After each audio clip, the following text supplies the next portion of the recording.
TV લાઈવમાં આપનું સ્વાગત છે। ડભોઈ તાલુકા પેન્શનર મંડળની કાનમ લેઉવા પટેલ વાડી ખાતે વાર્ષિક સાધારણ સભા સંસ્થાના પ્રમુખ ઠાકોરભાઈ પટેલના અધ્યક્ષતામાં મળી હતી।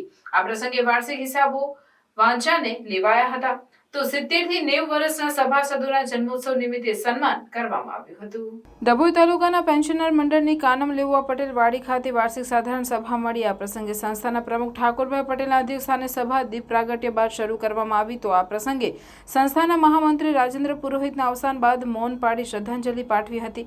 સંસ્થાના વાર્ષિક હિસાબો રજૂ કરવામાં આવ્યા હતા। મોટી સંખ્યામાં તાલુકાના પેન્શનરો સભાસદો હાજર રહ્યા હતા તો આ પ્રસંગે મુખ્ય મહેમાન તરીકે સ્વામીજી શિવરામદાસજી મહારાજ કુકસથી ઉપસ્થિત રહ્યા હતા અને આશીર્વચન પાઠવ્યા હતા તો ચંદુભાઈ જોશી નિવૃત્ત કર્મચારી મહામંડળ વડોદરા, કાંતિભાઈ પટેલ શહેર નિવૃત્ત કર્મચારી મંડળ તેમજ રામકૃષ્ણ પાત્ર ચીફ મેનેજર SBI વડોદરા અને નિવેદિતા વિશ્વાસ SBI ડભોઈ મેનેજર હાજરથી પેન્શનર મંડળના સભ્યોને માર્ગદર્શન પૂરું પાડ્યું હતું। આ પ્રસંગે સભામાં ઉપસ્થિત 70 થી 90 વર્ષના સભાસદોનું સાલ ઉઠાડીને સન્માન કરવામાં આવ્યું। સાથે પેન્શનર મંડળના સભાસદોના પ્રશ્નોને વાચા આપવા SBI બેંકના કર્મચારીઓ પણ ઉપસ્થિત રહ્યા હતા।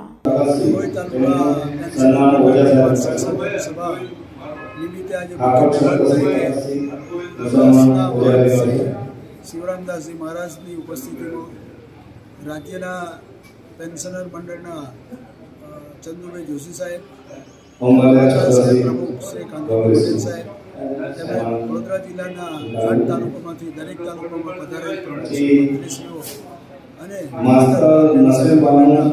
આમંત્રણને માન આપી તાલુકામાંથી પધારેલ સૌ પેન્શનર ભાઈઓ અને બહેનો, આજે અમારો એક સોનેરી દિવસ કે સૌના દર્શનનો અમને લાભ મળ્યો। આ પેન્શનર મંડળ એટલું જાગૃત છે કે દરેક તાલુકાના પેન્શનરોને પડતી મુશ્કેલીની અંદર અમે એમને સહકારરૂપ બનીએ છીએ। પેન્શનર જ્યારે એનો સમય આવે ને ત્યારે મુશ્કેલી પડતી હોય, જ્યારે પેન્શનર નુકસાન થતું હોય ત્યારે એના કુટુંબીજનોને જ્યારે કુટુંબ પેન્શન લેવાનું થાય છે ત્યારે અનેક મુશ્કેલીઓ ત્યારે અમારી ઓફિસ દ્વારા આ પેન્શનરના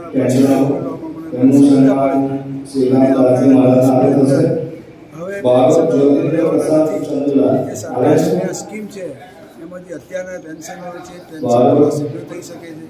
પેન્શનર મંડળ આ મંડળ વડોદરા જિલ્લાની અંદર છે કે એની મૂડી પણ આજે 9 લાખ રૂપિયા પેન્શનર મંડળ ધરાવે છે, પોતાનું ધરાવે છે। મારા ડભોઈ તાલુકામાં કોઈ પણ પેન્શનર પ્રશ્ન હોય તો મારા સમય દરમિયાન ગમે ત્યારે રજૂઆત કરતું છે, અમે નિકાલ કરીએ। અમારા મંડળની ટીમ એવી છે, મંડળનું કાર્યાલય 12 થી 4 કલાક સુધી ખુલ્લું રહે છે। એના કાર્યાલય મંત્રી તરીકે સંભાળી અને એટલું બાબત એવી છે કે તારીખ 20/3ના રોજ આ જે મંડળના મંત્રી હતા એ મંત્રી સ્વર્ગસ્થ રાજેન્દ્રભાઈ રામચંદ્ર પુરોહિત એમનું દુઃખદ અવસાન થવાથી એ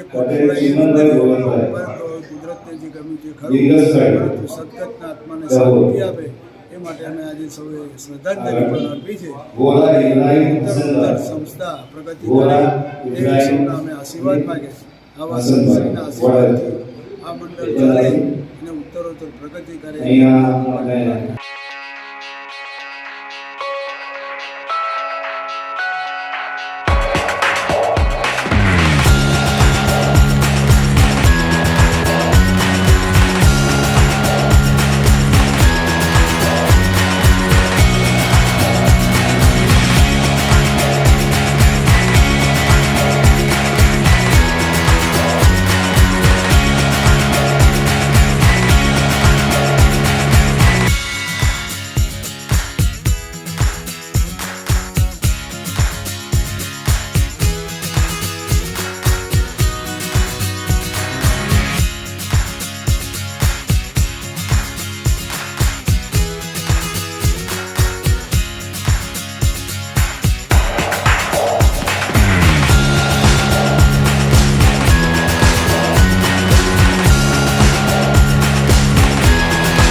Thank